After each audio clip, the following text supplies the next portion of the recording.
All right, I'm finally doing something with that shirataki pasta that I bought at Marshall's. No, Home Goods. This says on the top, made from the top quality konjac plant. So I looked it up. Apparently, it's some kind of a root vegetable grown in the south of China. I don't know, but it's a root vegetable and called devil's tongue, among one of the other names. It has all kinds of names. But it says half a bag is a serving, or two servings. So a half of this is a serving, and no fat, no cholesterol, no sodium, 3.8 grams of carbohydrate per serving. Now, this root vegetable apparently doesn't have a lot of the kind of stuff that potatoes do. Aren't potatoes a root tuber, whatever? Anyway, low in carbohydrates. So I've got my boiler boiling already because it doesn't give any instructions on how to prepare this. It just says, it gives like these 3 little pictures. It says drain fluid away, rinse thoroughly under running water, serve with your favorite sauce, or add to soups or salad. All right, so I'm going to drain this. So let's turn my camera over to the sink. Is a little colander here, and we're going to drain it thoroughly and then run water over it. So drain that. Oh, it's weird looking. Like it looks like, I'm not gonna tell you. It reminds me of tapeworms that I've seen pictures of. Oh Lord, that's just white and transparent. Let me fix this. Go over to my stove and see what it does when we put it in the water. But look at it. It's just okay. It's not sticky. All right, let's throw it in this water and see what happens. Oh, this is some rice and chicken dish I made for my son JJ.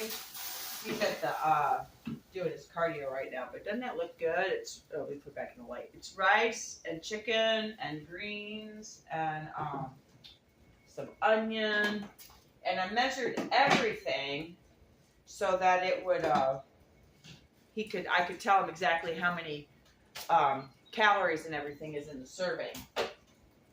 All right, so this is hopefully cooking. All right, we'll let that go. And then I'm going to show you what I already made. I don't know if it's going to turn out. I've never made it before. It was another, I'm trying to do something different here. It was another recipe that my friend Jennifer sent me. So I'm going to get it out of the oven and see how it looks. So here we go. And I hope it turned out. Let me see. This is, oh, I should have put okay, this is it. I'm going to stir it up now. What it's got in it is tomatoes, see the cherry tomatoes, and cream cheese, and greens, and I put some olive oil and onions. It doesn't seem creamy enough, maybe. I don't know. I put a bunch of seasoning in it too. Maybe if I added some coconut milk. Made it a little thinner with a little coconut milk. Let me try that. All right, so I'm going to set this here. And I'm going to get out my coconut milk right here. And I'm going to pour a little bit of this in here. And just, well, all this is, the recipe called for a block of feta cheese. Well, I don't have any feta cheese. And I don't know if my husband likes feta cheese. So I made this in the hopes that my husband would try it. So it's got cream cheese, because I had a block of cream cheese that I needed to fix, or I needed to use. All right, this is actually working. I'm going to put this back in the oven with the make it creamier with the coconut milk and my cream cheese and greens and onion and tomatoes. So let's put this back in the oven, and I'm gonna let it cook a little longer, and put this top on it. See how my pasta's doing here. It's not doing anything. I don't know. Okay, I'm gonna let it boil. Just let it keep boiling. All right, now I'm going to tell you a couple of things while that's going on. I found 2 new Progresso soups, both with no meat, but with 19 grams of protein per can. It says per can. I remember I was confused about that before. This is Italian style bean and pasta. That sounds really good. And then this is this is just macaroni and beans. So apparently this is an Italian style, but I haven't tried either of these yet, but I'm hankering for some soups. I'm going to try these soon.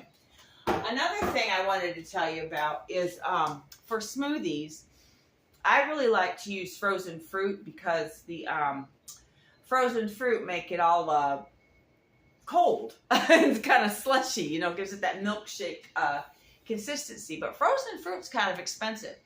So back when I was really broke, but I was trying to eat healthy, I always used canned fruit. I would just buy a can of peaches or a can of pineapple, which is, you know, $1.50 maximum for a can of peaches or a can of pineapples. Whereas if you buy like a bag of frozen fruit is usually over $2-3. Some of it's quite expensive.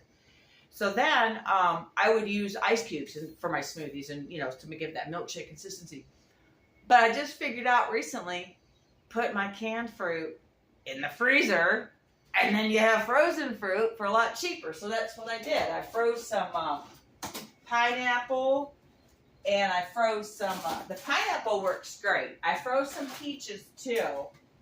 Okay, here's the pineapple I froze. Now, I was afraid it would be all stick together, and it does kind of stick together, but it's still, you know, you can get it out in little chunks. So that's what I used to make my smoothie this morning. I used frozen pineapple that started out as canned pineapple.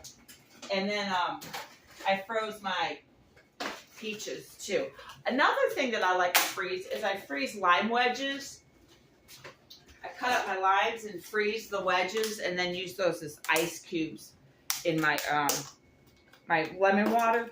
All right, here's the frozen peaches. So when I'm ready to make a peach smoothie, I'll just chip away at that, and that's a more cost-effective way to have frozen fruit for your smoothies than to buy frozen fruit. And fresh fruit. I mean, if you prefer fresh fruit, but it's still not as cold as frozen fruit. All right, it looks like my noodles are bubbling.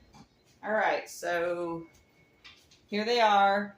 They're boiling. I'm going to put them in this colander. Should have stuck that in the sink.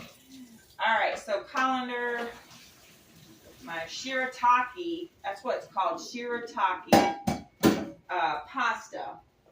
So I'm going to put this in a dish. All right, so I'll put this in this little dish right here. And let me get out my sauce stuff. Maybe that will be like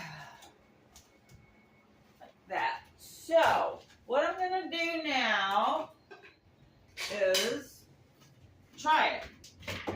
So actually I don't want to use all of this in case it doesn't taste right. All right, I'm going to put half this pasta aside. And I'm going to take this much pasta and I'm going to use a little scooper and put this sauce over it and get a fork. All right, let's see what this clear white shirataki pasta and the cream cheese, tomato, greens sauce tastes like. I'm just kind of scared. Haven't eaten. All I've had today is a smoothie, so this will be my first solid food of the day. All right.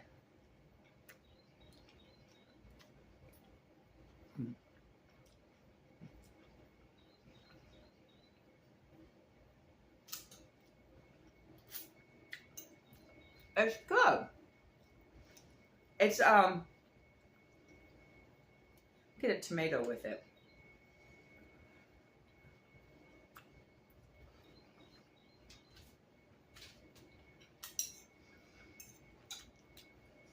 Pretty good. I like it. All right, so shirataki pasta, which like has no calories. I mean, very few calories, no carbohydrates hardly. Excuse my wiping my chin. And then I made a cream cheese, which I would probably be better with feta cheese, but I didn't have feta cheese. So it was cream cheese, cherry tomatoes, a little olive oil, spices. I used my jalapeno spice blend, little garlic in there, use a little salt. So, and then I baked it in the oven for, I don't even know how long, like really low, like on 300, probably for about 20 minutes to a half an hour. And then I mixed it with the shirataki pasta, and